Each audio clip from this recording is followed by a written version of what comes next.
e mais uma pessoa morreu. O corpo foi encontrado dentro de um dos quartos de um sanatório judiciário, com uma caneta enfiada na jugular e uma carta que contava a história aparentemente absurda, o delírio de um louco. Mas no final, eu passei a acreditar no que aquela carta dizia. Para explicar isso, tenho que voltar 2 semanas atrás. Eu sou Marcelo, investigador da Polícia Civil, tenho 27 anos e um futuro promissor dentro da polícia.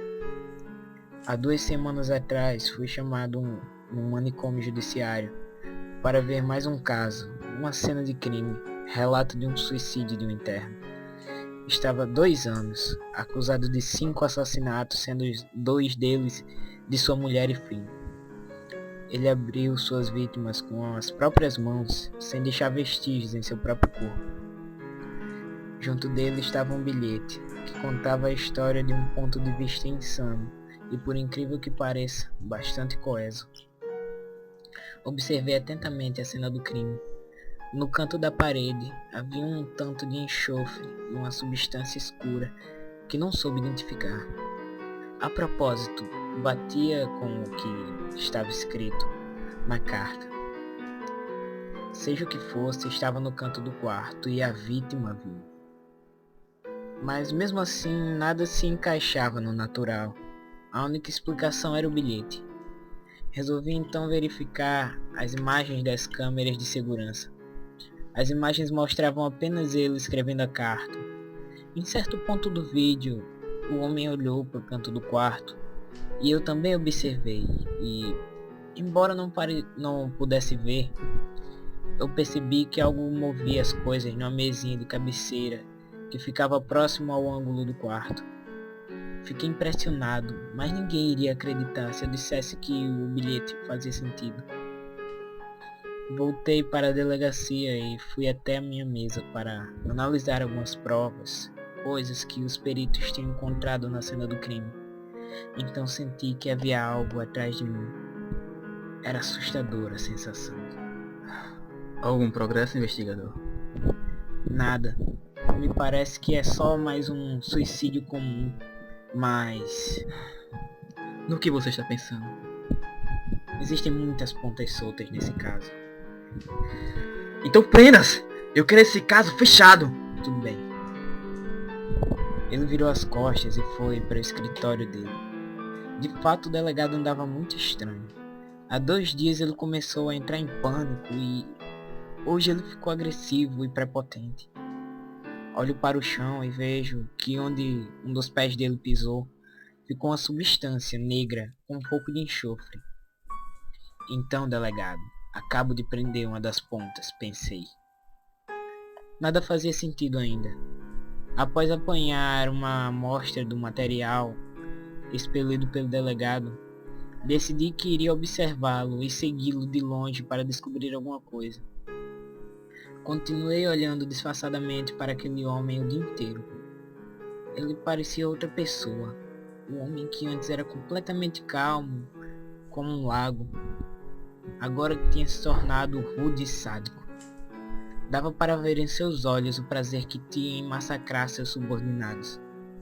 Algo tinha que ser feito, mas ainda não tinha nada confirmado. Seria necessário observar. Quando acabou meu turno, eu fui até o meu carro e fiquei lá, observando, com um binóculo através da janela do escritório do delegado. Ele continuava lá parado, olhando para o relógio, até que bateram as 10 da noite. Ele se levantou, pegou seu celular e caminhou em direção à porta. Alguns segundos depois, saiu pela porta da frente e foi até a viatura que ele dirigia normalmente todos os dias. Ele ligou o carro e saiu. Eu, logicamente, o segui. Dirigimos por horas, saímos da cidade e ele parou numa estrada carroçável, no meio do nada. Naquele ponto eu já achava que ele tinha percebido a minha presença, mas por instinto escondi meu carro dentro de uma plantação de capim e desliguei o motor. Olhei o relógio, ele marcava 3h33, a hora morta. Agora, aquilo me parecia muito estranho. Tudo apontava para o sobrenatural. Continuei observando. Ele andou até a frente do carro e então uma coisa perturbadora e assustadora aconteceu. Algo saiu de dentro do delegado por todos os orifícios existentes na cabeça, formando uma sombra negra de olhos vermelhos incandescentes. Parecia a silhueta de um homem comum, se não fossem os longos chifres em sua cabeça. O corpo do delegado caiu, aparentemente morto, e a sombra se dissolveu no ar. De cara eu não entendi o que estava acontecendo, mas dentro de alguns segundos surge no fim da ladeira que limitava a visão uma moto com 2 pessoas. Essas pessoas se aproximaram rapidamente e quando viram o corpo do delegado no chão e a viatura parada, eles pararam para ajudar. Era um casal jovem, aproximadamente 26 anos e cheios de vida. O que viria a seguir me chocou por um instante. Enquanto o casal se ajoelhou para ver o corpo, eu vi rapidamente a sombra sair do lado oposto da rua, para o qual o casal estava de costas, e uma velocidade incrível chegou até as costas do rapaz, atravessando-o com o braço direito.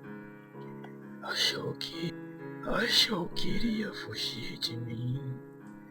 Ingênuo. Está na hora de aprender uma lição. Nunca mais mexerás com um espírito poderoso como eu. A garota gritou histericamente até que a sombra removeu sua mão do corpo do rapaz e a transfixou várias vezes, deixando-a mutilada e em algumas partes decepada. Aquela cena foi horrível. Sem dúvida a cena mais chocante que um ser humano jamais tinha visto. A sombra baixou-se e saiu do meu campo de visão, como os corpos na frente do carro. E de repente o delegado levantou-se novamente, entrou no carro e dirigiu de volta pela estrada. Olhei novamente o relógio. Tinha acabado de virar às 3h34. Inacreditável. Tudo aquele show de horrores durou menos de 1 minuto. Com certeza, o minuto mais longo da minha vida. Voltei para casa meio atordoado. Primeiro um suicida louco morre. Depois descubro que meu superior foi possuído por um espírito maligno.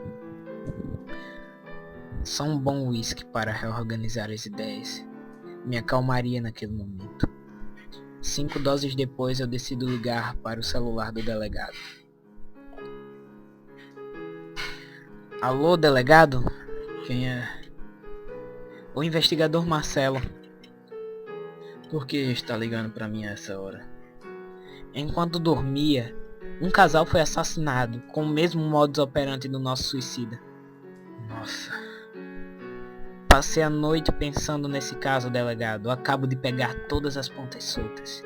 Me encontro em 1 hora no estacionamento do shopping ao lado da delegacia. Essa linha pode não ser segura. Tem alguém dentro da delegacia envolvido. Tudo bem, eu estarei lá. Agora era a hora da verdade. Preparei minha pistola, coloquei na cintura, entrei no carro e fui para o ponto de encontro. Chegando lá, observo que o lugar está vazio. E em alguns minutos o delegado chega. Sempre pontual, Marcelo. Você também, delegado, quem diria? Então, vamos ao assunto. Hoje desconfiei de alguém do departamento. E o que isso tem a ver com o nosso caso? Tudo. Observei esse suspeito durante todo o dia de ontem. E eu segui após o turno dele. Ele matou um casal numa estrada carroçável fora da cidade exatamente às 3h33. O que o senhor fazia nesse horário, delegado? Eu dormia. Por que a pergunta? Porque eu queria ver a sua cara de pau ao responder essa pergunta. Quem eu segui foi você, e você sabe muito bem disso. Eu já sei tudo, e sei que você não é o delegado. Eu sabia que você era esperto o suficiente para descobrir tudo, mas também sabia que ia ser idiota para vir com isso. Isso não pode me ferir. O corpo do delegado explodiu diante dos meus olhos e do meio dos restos ainda no ar surgiu uma sombra de olhos vermelhos. Eu corri o mais rápido que pude, desci a rampa que dava no lado de fora do estacionamento. Ainda com a arma na mão, eu atirei para trás, mas não funcionava. As balas faziam um buraco na sombra que se restaurava como ar. Continuei correndo e ouvindo ele dizer: Pode correr, mas não pode se esconder. Ao chegar na esquina do shopping, eu parei de correr, coloquei as mãos nos joelhos e respirei. Estava ofegante. Olhei para trás e a sombra não estava mais lá. Olhei novamente para frente e lá estava ele, parado e me olhando. Chegou a hora de ir.